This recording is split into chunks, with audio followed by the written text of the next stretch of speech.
Thank you for choosing Sonic. May I take your order, please? Yes, can I get a junior deluxe cheeseburger with ketchup and all the vegetables and a large Diet Coke with easy ice? All right, it's going to be $2.93. Thank you. Well, good morning, everybody. It's December 2nd. It's a Monday, and as you can see, I'm in my office. It is the last couple of days of our teaching, our instruction for the semester, and the next week we have finals. So lots going on this week, getting everybody finished up. I guess today I have a planetarium show also, so I've given a test back. I've got a test I've got to finish grading. I've got to write up some stuff for our final exams.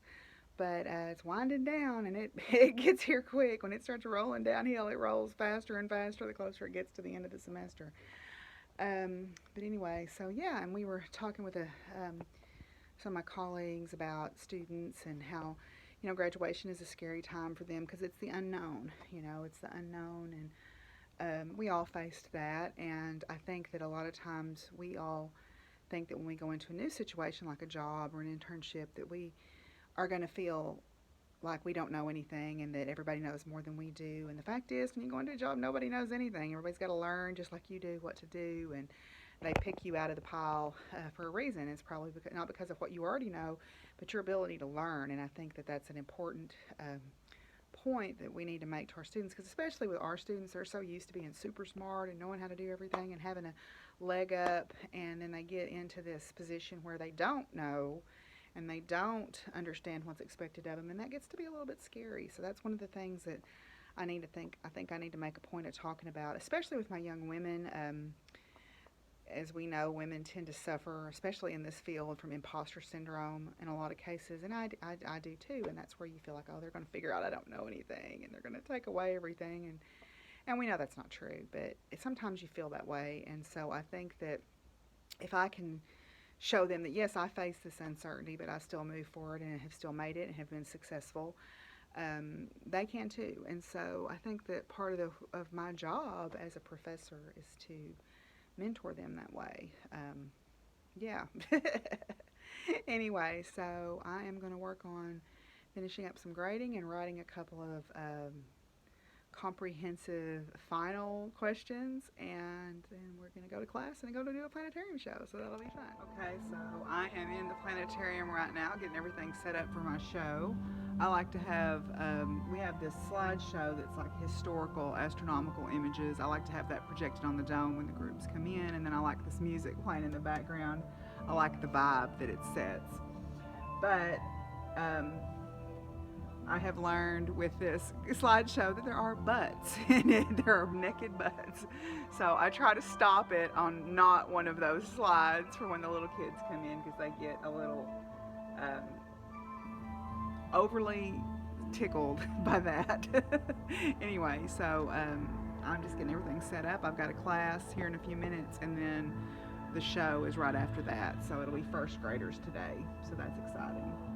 Okay, so I've got it all set up, and I'll get on with my class, and then I'll come in here and do my planetarium show. Hi everybody, my name is Dr. Deborah Burris, and I'm going to be doing your show for you today. I am a professor of physics and astronomy here at the University of Central Arkansas, and I love astronomy, so I'm excited to share with you today some things about stars. We're going to watch my favorite movie that we show. It's called The Secret Lives of Stars. And then we're going to do a sky tour and look at some of the cool things that we can see in the sky right now. And then at the end, there'll be time for questions. So if you guys have any questions you want to ask, I'll be glad to try to answer them for you. Just a couple of things. If you've got any questions or anything, like I said, at the end, we'll try to answer them for you. It'll only be completely dark for just a couple of seconds, so don't be worried about that. We're going to show, first we're going to show our movie, and then we'll do our star show, so let's get started.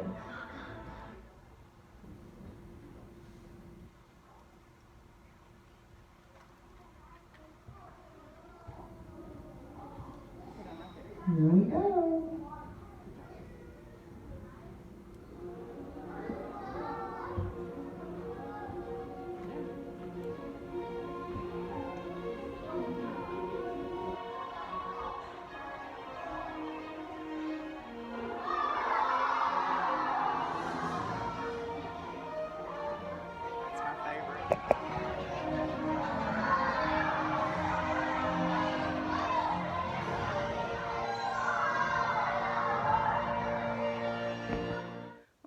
home, as you can see, and all the outside chores are done. I just did a quick around today, as I call it, because tomorrow I'll stop and get feed and fill up feed and put in extra water and everything. So today I've been working in the spare room some, and I have got the tree assembled for my family Christmas ornaments. And I've spent the last probably 45 minutes looking for the lights. When they were in a box that I looked in twice, I just didn't look down in it deep enough. As my mom said, I need to pick up stuff and look under it. So I use these, they're the reproduction of the old-fashioned bulbs, but they're LED, so they don't use nearly as much power. I do have some traditional, I think they're called C2 or C4 bulbs. And I do use those on one tree, but I don't plug it in very often because they are very energy inefficient and they heat up. So I don't use those. I did get some lights put up outside, just a few. I've still got my big inflatables that I'll get out and put up one day this week. So the goal for this evening is to get the family ornament tree at least mostly done. I brought in a couple of boxes have got ornaments in them. I'll have to find the rest tomorrow, but I brought in a start. So again, I like to layer my trees. I found some more stuff for my hunting ornaments too, so I got to put those on. I did a couple of trees last night. I did the outdoors or sports, you know, the wildlife hunting tree, and then I did the feather bird tree, except unfortunately I found out that the tree topper for the feather bird tree, which was a glass peacock, and it wasn't anything particularly special other than I just bought it the first year I did that tree for my mom. It had gotten broken, and so I sat last night for about an hour fiddling with this fine little glass ornament, trying to get it glued back together. It's got a piece missing, but it'll look okay. Oh, Simon's snuffly. Willie is unhappy. That's him you hear whining in the background because I've got him shut out of the den right now while I'm doing this. But anyway, so the goal is to get the lights, or these LED lights, put on the family Christmas tree. So we'll work on that.